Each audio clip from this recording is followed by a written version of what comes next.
went down. What the balance on total? How balance now? 460,000. 460,000. Then able to go on all the bank. About how we go on. Yeah, 6 months. Okay, yeah, 6 months. Good evening, everyone. When was Skibo la Jimbo member what a crempara me I won't be said. I know that most of you have been waiting for me to talk, and some people who have already called me asking me about this miracles issue. And I know that you people still remember this particular gear called miracle. Ono hụrụ otu m jita ahụ that period barrier for this girl, even to make sure if she can see again. But your own abarichara all those things. The doctor, like 4 or 5 doctors, confirmed that she can't see again.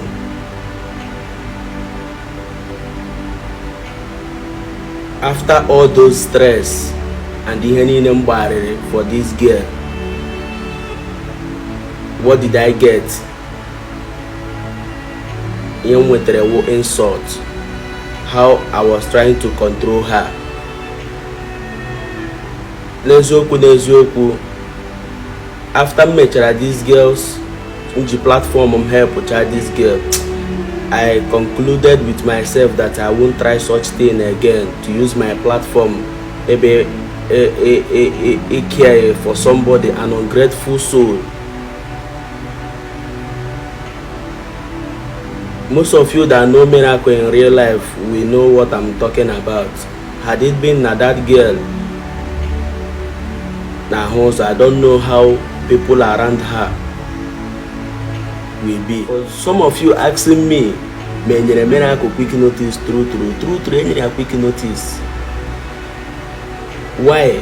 National they made the tinolo that she's abusing everyone in the house.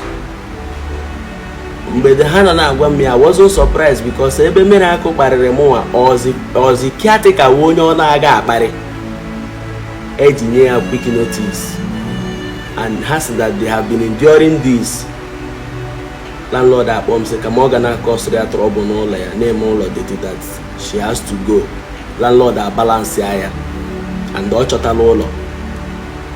Ndar on this orga, Mamo Otum Shedo son Agwonia, but that one a sister. And when they will toss one who gave she got to you. Name or guy came Kuno. Yanyere onwe aka, and they hapu amama ebe o butere ọnụ ọjọọ. So im machine ọnụ zụtara nwanne ya nwoke m kpọgara ebe ọ na-amụ telo. This boy erele kwụsị ọrụ telo m diri ya ga-amụọ. Somebody kwụrụ ụgwọ ya sị na akwụọrọ ya ka ọ ga-amụọ tailoring. This boy ere so im machine daro ndị zogo biri ya. Kwụsị ọrụ so yi na ọ gaga na-amụ.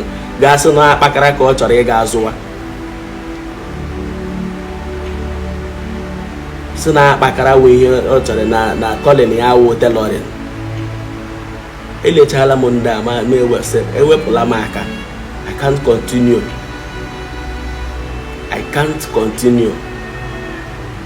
The nanny achọtara ya then, I don't know if you people can remember. Otaka Miracle si chụọ nanny ya. Nwanne ya nwaanyị, her senior sister, kọrọ na ihe ọ na-agabiga Miracle na-eme ya. I wonder if ọwụ na that girl mechara hụ ụzọ, nwa ga-abalị nwoke ọgụ. If her sister should tell you ihe ọ na-pass through Miracle na-eme ya, ị ga-agba aka. Ma nwanne ya nwoke is not even helping the matter. Onye hapụrụ tailoring shop m diri ya ga-amụọ. Ihe shidi apụtara eso yi machine azụ ọrịa so akpakara ka ọ chọrọ ịzụ.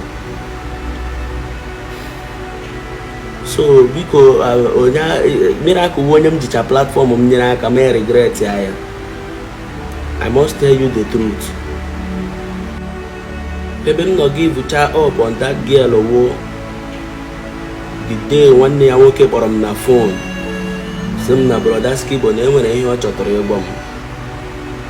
that na enwere onye miracle na-enyekarị ya ego si ya na ọ ga-jiri POS mere ya transfer.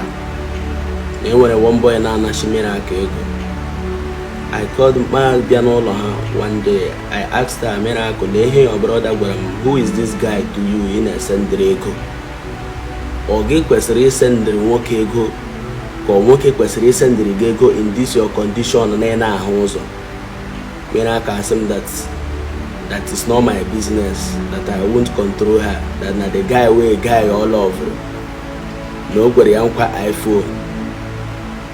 Honestly, I wanted to go into that matter because I will arrest him because a criminal to see a girl in this condition in a wine here na Ishi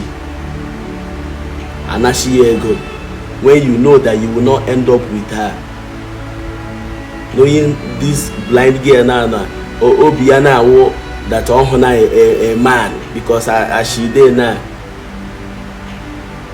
Okay, I'm saying that she can't wait when a man will come and say that earlier.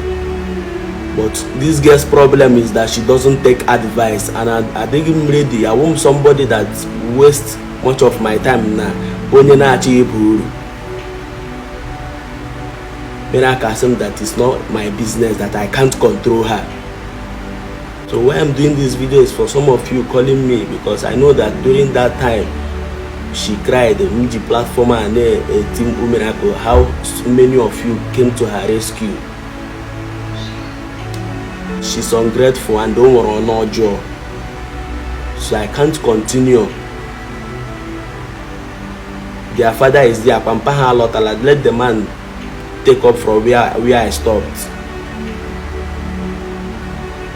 Yeah, guys.